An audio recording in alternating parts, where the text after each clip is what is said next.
See this? Now that I'm homeless on the streets, call me childish all you want. But, it's like the demonic, dirty homeless violated my little special spot already. I know I started using this little area before. I started using this area before I even went by Janet House,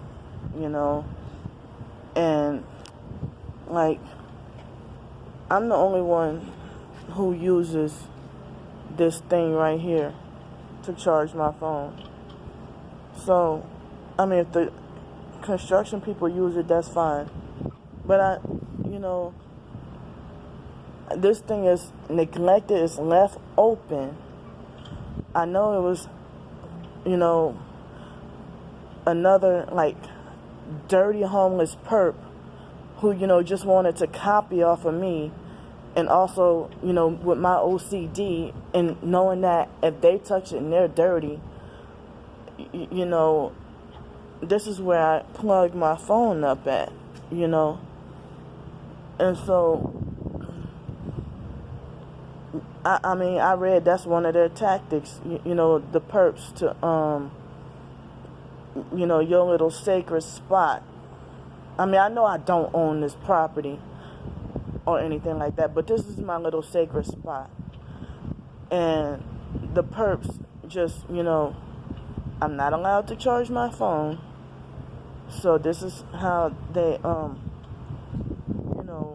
I know it was one of them that opened this, used the thing on purpose just to make me feel gross.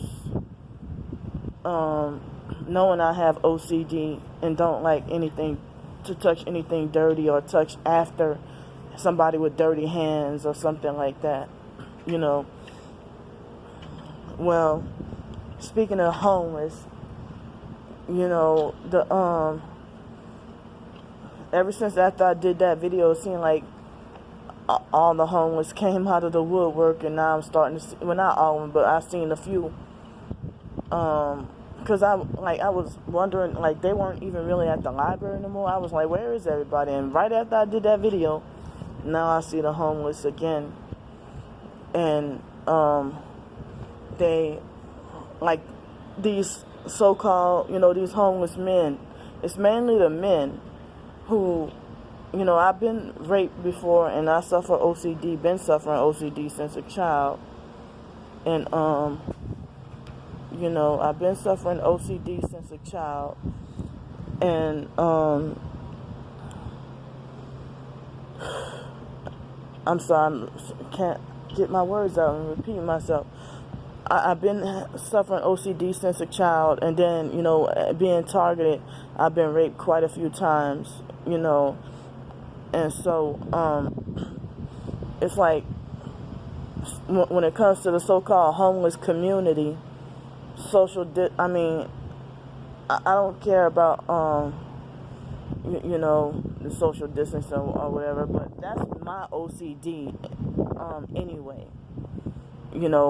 Even before coronavirus, I would just want to stay a nice distance from people, and also, me cleaning everything I touch. But rubbing, there was a point in time, for quite a few years in Los Angeles, I would clean and sanitize everything that touched my body or my belongings, clean it, sanitize with over 91% alcohol, with the 91% isopropyl rubbing alcohol, and, so me cleaning everything with alcohol, I would clean everything I touch with alcohol, and, I would spend over $100 a month out of my money to clean and sanitize everything because of my OCD. And, this was after the rapes and stuff happened to me. So, I had my OCD ever since somewhere in childhood. I think, yeah, maybe since my teenage years.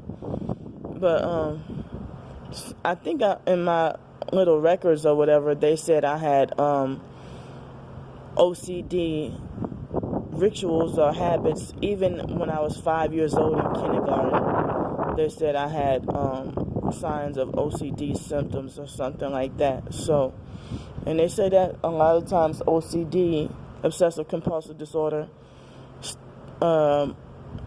stems from, being abused as a child,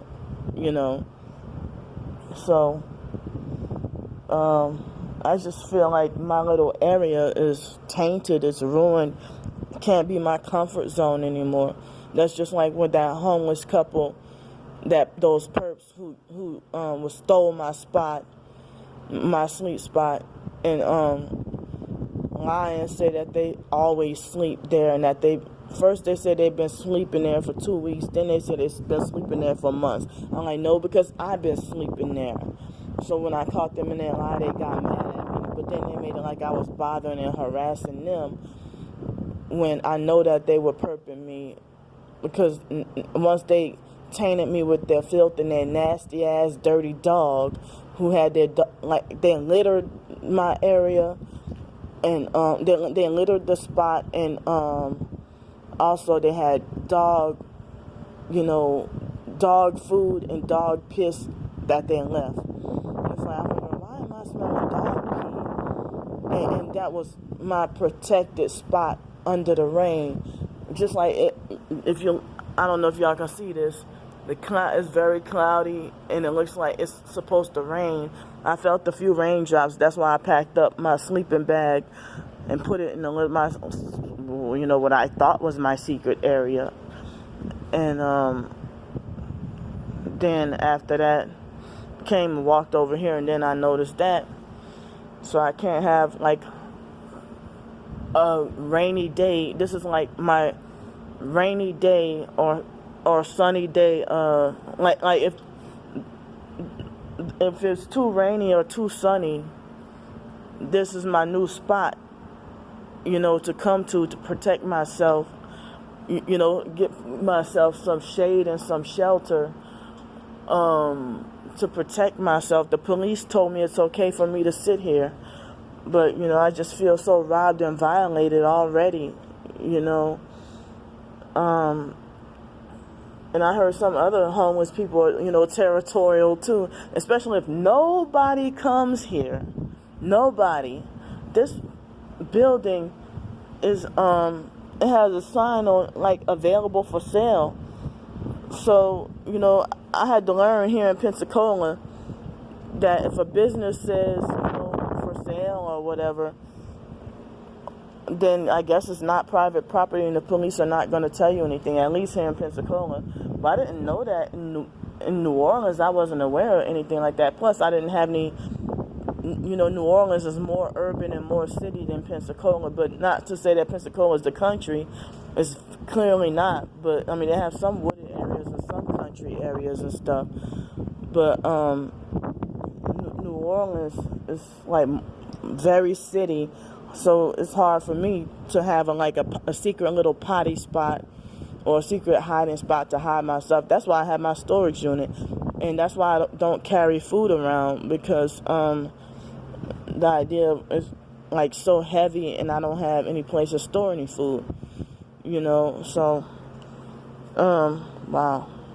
Well, the perps already, I guess I exposed this by accident, but I guess the person, they know where I be at.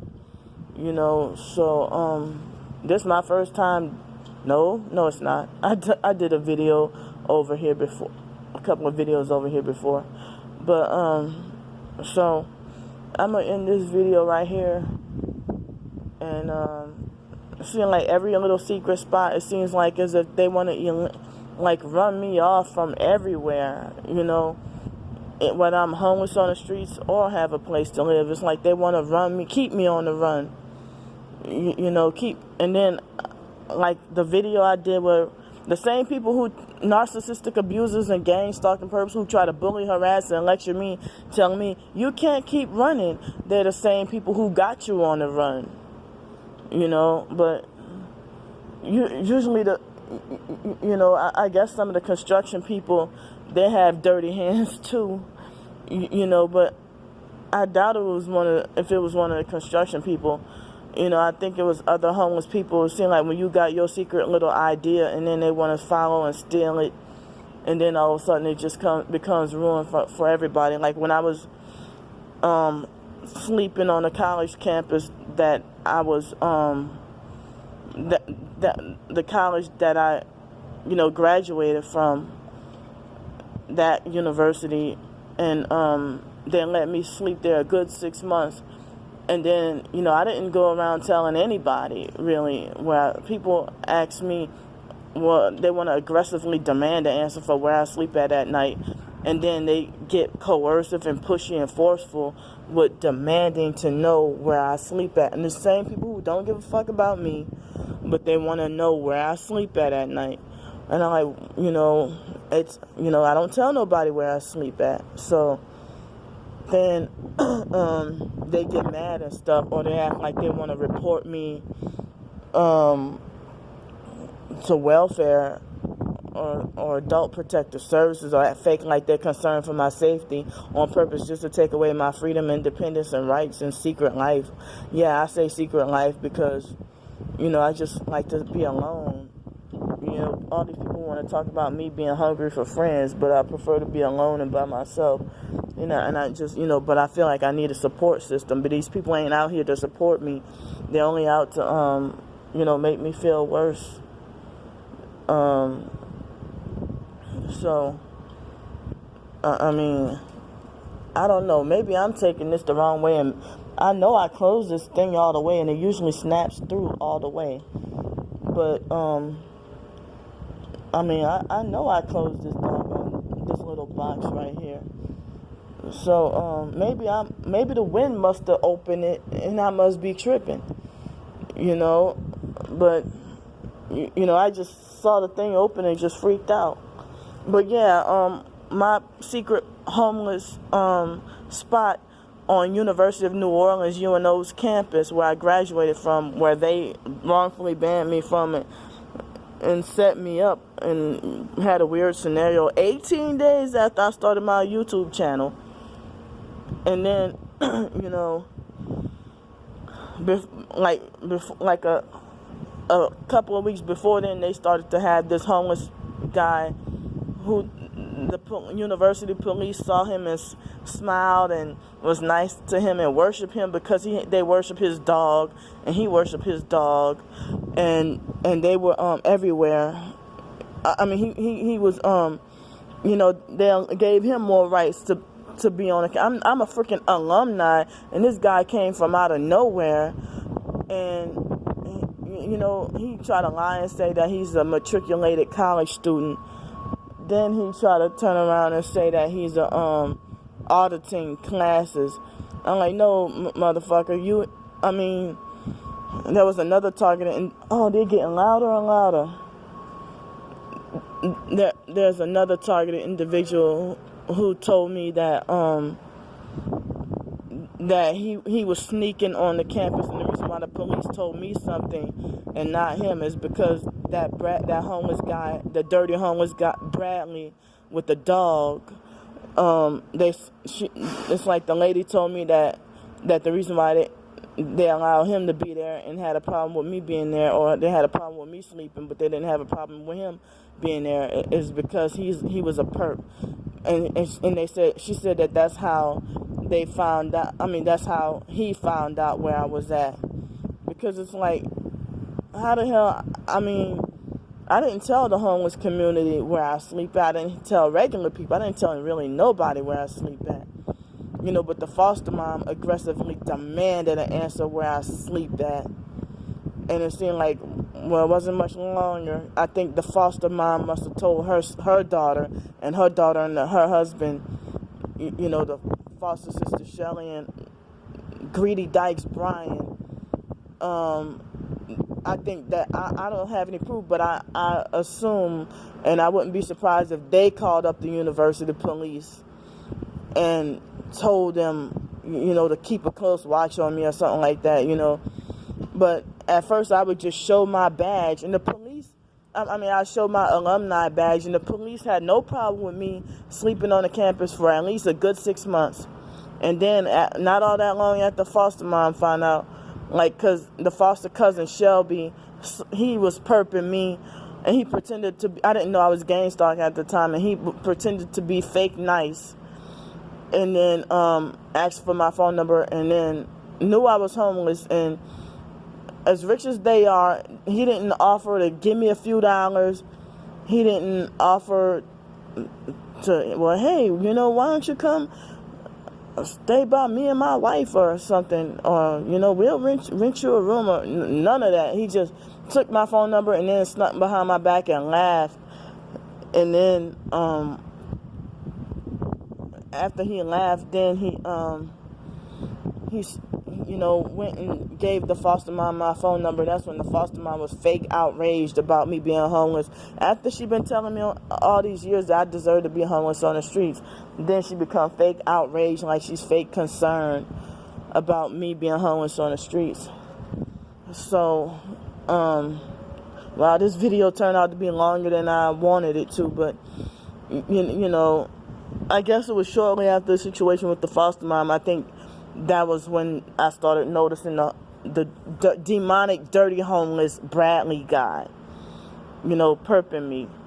So, after Bradley was perping me, and then shortly after they had that stage scenario that happened, and while they didn't question Bradley, all they did was smile at him, but they got really mad and threatened me. But when I showed them my alumni badge, they left me alone for 6 months. So I'm gonna end this video because my storage space on my phone is running out. So I'll see y'all in a while. Bye.